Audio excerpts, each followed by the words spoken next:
Magandang umaga sa inyo mga kagala ko. Panibagong araw, panibagong pagbabahagi ko na naman sa inyo ng aking kwento. Maaga nga kami ngayon kasi alas 5 dapat ng umaga ang usapan namin na magkikita-kita kaming magkakaibigan dito sa Acacia ng Barangay GRS.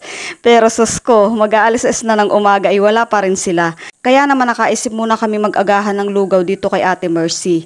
Talagang dito kami mga kagala laging bumibili ng mga lutong ulam or agahan kay Ate Mercy. Sabi nga kahit ito'y hindi na ipag-alukan talagang alam na ng mga tao.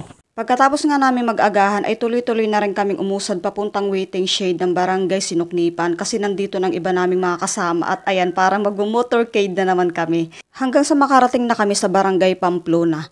Pupunta kasi kami mga kagala sa Kubong Bato na matatagpuan dito sa Barangay Pamplona del Gallego, Camarines Sur. Total sabi ko matagal na rin akong hindi nakakapunta dito, parang namimiss kong bumalik. At dating pumunta kami dito ay talaga naman sobrang napakaulan at napakahirap ng daan. At may nakapagsabi nga sa akin na maganda na daw ang daan ngayon dahil ginagawa na kaya halos dire-diretso na siya papuntang Kubong Bato. Pagdating namin dito sa taas ay talaga namang nakakahanga at malaki nang ipinagbago ng kanyang daan. Pero pansamantala dahil isinasaayos nga siya hindi kami pwedeng dumaan ng dire-diretso. Kaya naman dito na kami kakanan sa parting ito. Nakakatuwa mga kagala kasi daw itong daan na ito ay binubutas papuntang Dait na karugtong ng daan na ginagawa sa Tagkawayan, Quezon. Kaya abot dito ay halos tanaw mo na ang tinatawag na bundok ng Susundalaga sa Dait, Camarines Norte. Ito siya mga kagala sa harapan natin. Dahil nga ako ay nagkaroon na ng pubiya sa paglulusong ng malalim, kaya naman ang aking motor ay ipinakasuyo ko na lang sa aking kaibigan para ibaba.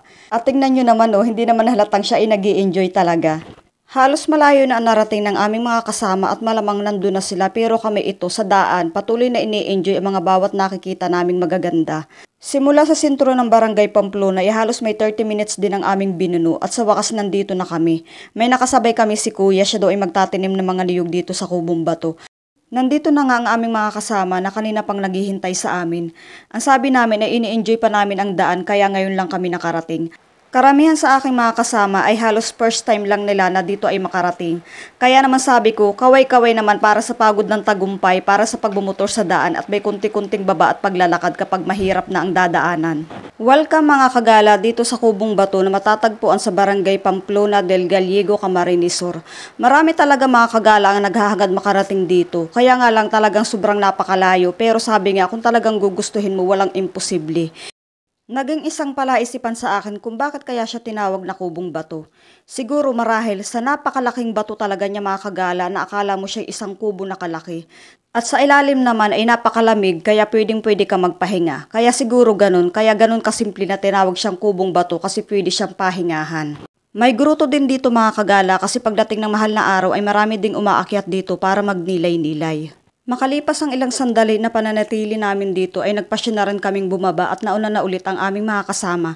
At ito na nga ulit ang aking problema, talagang mga kagala kahit subukan ko ay wag na lang kasi baka mamaya ako ay magsungaba. Sa kadadalaan ko na lang dati nang nangyari sa akin, kaya naman sabi ko, mas maigi na makisuyo kaysa magpanggap na kaya ko pero ang totoo ay hindi. Kaya naman ipinababa ko na lang ulit ang aking motor sa aking pinsan. At dumire-diretso na rin kami mga kagala sa pagtawid ng huling ilog papunta sa Tabion Falls. Napakagandang timing nga mga kagala kung summer ka pupunta dito. Bukod sa pinaganda na ulit ang daan tuwing summer dahil tuyo na ang iyong dadaanan ay halos kukunti na lang ang iyong lalakarin. Dahil ang iyong motor ay tatawid mo na lang sa ilog at halos dire-diretso ka na sa pagpaparkingan na iyong iiwanan. At pagkatawid namin ng ilog ay dito na nga lang kami nag-iwan ng aming mga motor. Wala naman po problemahin dito mga kagala kasi safe naman mag-iwan dito ng mga motor. Siguro may mga 15 minutes ang bubunuin natin na mag-akyat baba upang makarating tayo sa Tabion Falls. Halos mataas na rin ang sikat ng araw para sa aming paglalakad pero okay lang kasi alam naman naming sulit naman. Yan ang magandang view na iyong makikita bago ka mag-umpisang lumusong pababa dito papuntang Tabion Falls. Medyo ingat lang mga kagala kasi ang daan dyan ay medyo matarik, meron din namang patag. Pero malaki talagang ipinagkaiba na ng daan dito mga kagala. Bukod sa marami na kasing pumupunta, yung daan niya hindi na ganong gubat kumpara nung dati. Meron na rin mga kagalang hukay-hukay yung iyong dadaanan para hindi madulas kapag ikaw ay umaapak. Kaya naman hindi ka na ganong mag-aalala sa paglalakad dito pababa. At ito na nga sila. Ayan si Angie, hindi halatang pagod na, kunyari pakaway-kaway pero tingnan nyo man ang lakad, parang nalulula na.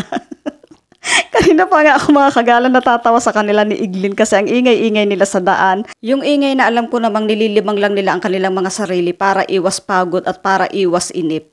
Pagdating nga dito, sabi ko, siguro nag-uusap itong dalawa na ito kung itutuloy pa nila ang kanilang nasimulan. Pero sabi ko nga, hoy, dumali-dali na kayo, tuloy, anong isip-isip at usap-usap, tuloy ang lakad, kagustuhan nyo yan eh. Kaya naman tawanan silang dalawa. Kunting tiyaga at tiis na lang, halos nandito na tayo. Ngayon pa ba naman kayo susuko at mahihirapan? Isanay naman kayo sa hirap. Alam ko namang ginagawa nyo lang libangan ang pagtatawanan sa daan. Medyo nagpaiwan na nga rin lang ako mga kagala at nagpahinga din ako ng kaunti. Siyempre, napapagod din ang inyong videographer. Hehe, joke. Halos nandito na kami mga kagala sa baba ng ilog. At pagbaba nga namin dito, makikita mo na agad ang maganda niyang tanawin.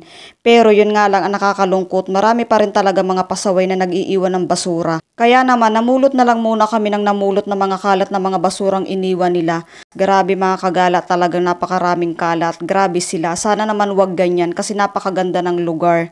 Umakyat na kami dito mga kagala at iniwan na lang muna namin ang aming basura at pagbaba namin ay babalikan namin para bitbitin pataas. Dire-diretso kami dito at ayan, giting tagumpay din sila ni. Congrats sa'yo!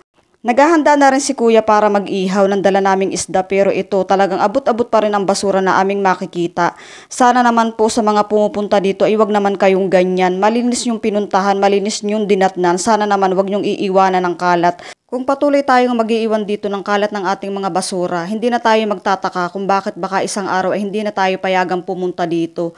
Kasi sayang napakalinis ang lugar, napakaganda pero pag alis natin ay iiwanan natin ng sangkaterbang basura. Kaya mahiya naman po tayo at magkaroon ng concern kung totoong nature lover ka. Dapat po hindi ganun. Salamat po. At pagkatapos namin magpahinga ng konti, ako ay dumire-diretso na rin dito lumapit sa may malapit sa falls. Habang sila ay nagpipicture-picture, ako naman ay patingin-tingin. Pero nakakaabala pala ako dito, kaya naman sabay talikod ko at balik ako sa dati kong pwesto. Sila naman ay busy sa kanya-kanyang mga kwentuhan at pagre-relax. Nakakatuwa dito mga kagala kasi kahit paulit-ulit mong puntahan ay hindi pa rin nakakasawa. At sa tuwing dadating ka dito ay akala mo'y first time kapag iyong makikita. Habang sila kuya ay patuloy na nag-iihaw dito, kami naman ay patuloy na nagbababad sa ilog ng paunti-unti at pa-picture-picture. Hinihintay namin na makatapos sila magluto para kami ay kumain. At nakatapos na rin sila sa pagluluto, may baon naman kaming mga kanin kaya tara, kain na tayo mga kagala ko, sabayan nyo na kami. Nagmamadali lang kami sa aming pagkain kasi ang gusto namin ay makapagbabad na ulit sa ilog kasi napakainit talaga ng lakad namin mga kagala kanina. At para sa mga tulad naming may hilig mag-adventure pero takot namang maglangoy sa malalim, kaya ayan, tabu-tabu na lamang tayo ng siguradong ligtas. Hindi rin naman nagtagal, makalipas ang ilang oras ay gumayak na rin kaming pauwi. Kasi naisip namin ay medyo dumadami na rin naman ang mga dumadating kaya sabi namin sila naman at total nakapag-enjoy naman kami para naman magkaroon sila ng space para makabuelo din sila sa kanilang pag-i-enjoy. Unti-unti na kaming bumababa dito sa malalaking batuhan. Dahan-dahan nga lang mga kagala kasi madulas ka lang ng kaunti ay masakit talaga sa tuhod kapag ikay mapapaluhod. Inahanda na rin namin yung mga basura naming napulot dito, nandito sa gilid na iniwan namin kanina. At meron pa rin mga mangilan-ngilan na nakukuha namin at dadalhin pa rin namin pataas. Ayan mga kagala, nakakalungkot lang talaga kapag nakakakita ka ng ganito mga kalat. Talagang sayang na sayang ang ganda ng ilog natin. Dumire-diretso na nga kami sa pag-akyat pataas at may nadaanan pa kami dumi ng musang. Ang gara niya, ganun palang itsura niya mga kagala. At pagdating ulit dito ay panibagong simut-simut na naman kami ng basura. Talagang kahit saan ay may basura. Hay, matuto naman tayo maging responsable sa ating pupuntahan. Kaya sa susunod sana naman po ay wag talagang ganyan. Hindi talaga nakakatuwa, sa totoo lang. Pagkatapos ng lungkot ay palaging may ganda na nagpapaalala na ingatan natin sila. Paano mga kagala, hanggang dito ko na lang ulit tatapusin ang munting pagbabahagi ko sa inyo ng aking munting kwento para sa aming lakad ngayon. Maraming salamat sa inyong pagdaan sa pagtambay at sa oras ng inyong ibinigay. Ingat kayo palagi mga kagala ko. See you on my next vlog. Bye!